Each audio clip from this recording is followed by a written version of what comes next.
Bonjour à tous, je me présente Serge Jensens, ingénieur d'application chez Canmes. Dans cette Technical Tips, nous allons parler des profilés de construction soudée, comment les télécharger et les créer. Imaginons que vous venez d'installer SolidWorks.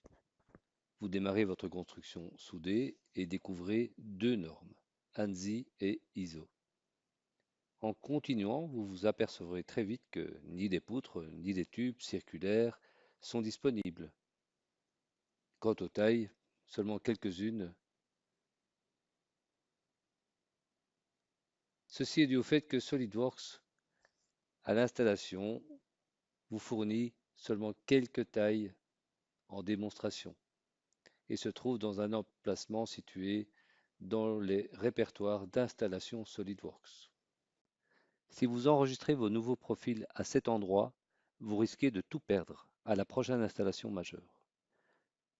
La première chose à faire est donc de créer son propre emplacement, en général sur le serveur, pour que tous vos collaborateurs y ont accès.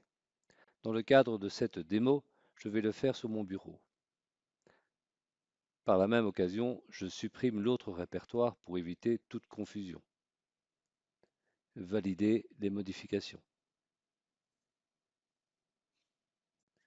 Pour accéder à la liste des téléchargements, allez dans la bibliothèque de conception. Vous y retrouverez un répertoire Contenu SolidWorks. Dans celui-ci, vous retrouverez un autre répertoire Weldment. Si vous marquez une petite pause sur une des icônes, une petite fenêtre vous expliquera comment les télécharger. Il faut effectivement faire un contrôle plus clic, ce qui vous amène à la fenêtre pour préciser le répertoire et profitons-en pour sélectionner celui que nous venons de créer. Vous pouvez faire ceci avec les autres normes qui vous intéressent. En général, on va prendre ISO qui comprendra les tubes carrés, rectangulaires, cylindriques, DIN avec toutes les poutres et le format Unistrut.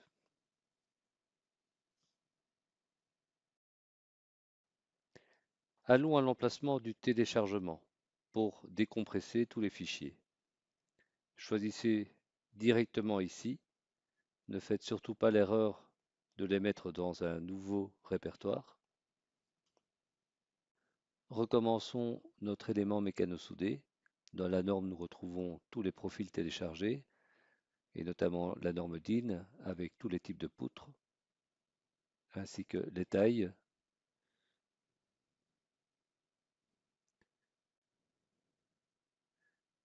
Si on reprend la norme ISO, on remarque que nous avons beaucoup plus de tailles et notamment le classement qui a été revu aussi depuis peu, du plus petit au plus grand. Je vais maintenant vous montrer comment créer un profil personnalisé. Dans une nouvelle pièce, faites une esquisse sur le plan de face. Dessinez la forme géométrique. Ici, je vais prendre une forme hexagonale. Faites les cotations ainsi que les relations nécessaires pour contraindre totalement votre esquisse. Si vous faites un contour fermé, le tube mécano-soudé sera plein. Si au contraire vous faites deux contours fermés, l'intérieur sera creux. Il faut comprendre que la construction soudée, c'est comme la fonction de balayage. Les points d'esquisse seront très utiles pour positionner votre profil.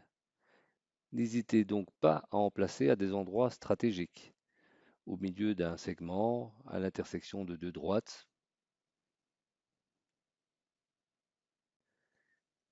Si dans la société vous utilisez toujours le même matériau ou qu'avec ce profil vous utilisez toujours un type bien précis de matériau, vous pouvez directement l'ajouter à votre pièce. Ici, je vais prendre par exemple l'alliage 1060. Pour l'enregistrement, il est important de bien suivre les étapes qui suivent.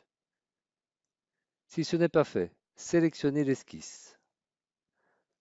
Enregistrez sous. Sélectionnez d'abord le type de fichier SLD LFP. Allez à l'emplacement de votre répertoire de profilés mécano-soudés. Et c'est souvent ici l'erreur. Dans ce cas de figure, pour un profilé avec une seule configuration défaut, vous devez créer deux répertoires et enregistrer ce fichier dans le deuxième. Alors pourquoi? Comparons la structure de répertoire par rapport à votre Property Manager. Dans le premier répertoire se trouve la norme, dans le second, le type. Quant à la taille, c'est le nom de votre fichier. Voilà pourquoi cette structure de répertoire est très importante. Je poursuis la création de mon élément mécano-soudé en sélectionnant mes segments l'un à la suite de l'autre avec une coupe à onglet à 45 degrés. Pour repositionner le profil sur votre esquisse, allez tout en bas du Property Manager et cliquez sur Positionner le profil. Récupérez vos points créés ou ouvrez votre pièce pour en ajouter de nouveaux. Vous pouvez aussi sélectionner les points de segment. Remettons ceci au centre du profil. Tout en haut, vous trouverez une option à cocher pour récupérer le matériau défini dans la pièce de votre profil. Pour terminer, je vais appliquer une rotation de 30 degrés pour éviter d'avoir des côtés saillants. Vérifions si le tube est bien creux en appliquant une coupe. Il est aussi possible de créer des profilés de construction soudée avec des configurations. Donc dans une seule pièce, vous aurez une esquisse avec une multitude de configurations. Pour ce faire, je vais à nouveau créer un nouveau profil qui va comporter une esquisse rectangulaire pour commencer, que je cote 12 par 50. Je vais configurer maintenant les codes par un tableau. Je vais renommer mes configurations par mes dimensions, 12 par 50, et une nouvelle configuration pour créer un carré de 50 par 50.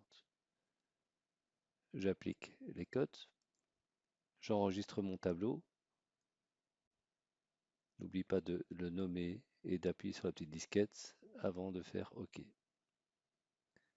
Vérifions les configurations. Je retrouve bien mon tableau ainsi que mes deux configurations. Pour enregistrer, je fais exactement la même procédure. Sélectionner l'esquisse, enregistrer sous, sélectionner le type de fichier, SLD LFP, me remettre dans mon répertoire. Et là, attention, nouveau petit changement. Ici, je vais enregistrer mon fichier dans le premier répertoire et non pas le second. Pour être sûr d'un bon fonctionnement, vérifiez toujours que l'icône d'esquisse a un petit L à poser dessus. Alors pourquoi avoir enregistré ce fichier dans le premier répertoire cette fois-ci? Analysons à nouveau la situation. Dans le premier répertoire se trouvera la norme. Dans le type, le nom de votre fichier. Et dans la taille, ça sera les configurations.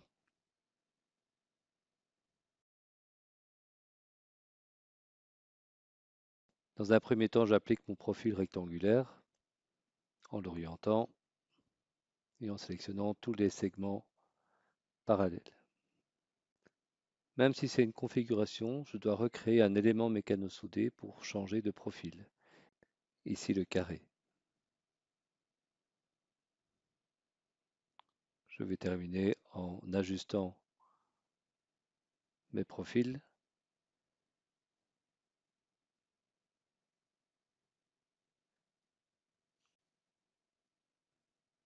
et faire la répétition de mes éléments verticaux.